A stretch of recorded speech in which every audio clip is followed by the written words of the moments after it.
Gazipur city কর্পোরেশনের বিপ্রবর্থা এলাকার বাসিন্দা শাহ আলম একটি বেসরকারি কোম্পানিতে চাকরির সুবাদে থাকতেন রাজধানীর উত্তরায়। মেধাবী মেয়ে সাইমার চিকিৎসক হওয়ার স্বপ্ন পূরণে ভর্তি করেন মাইলস্টোন স্কুলে।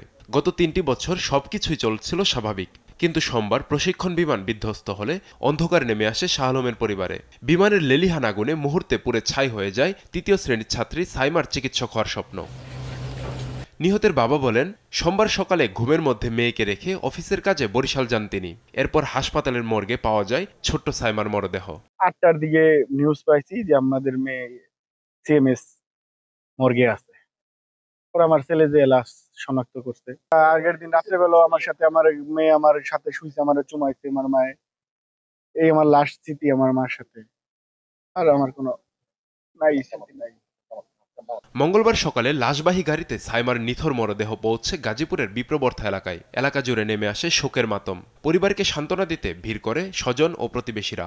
এটা অত্যন্ত দুঃখজনক, অত্যন্ত বেদনাদায়ক যে একটা ছোট মেয়ে সম্ভাবনাময় একটা জীবন, সেটা অকালে নষ্ট হয়ে গেল। আমার বোনের স্বপ্ন ছিল ডাক্তার হবে, স্বপ্ন তো পূরণ হলো না।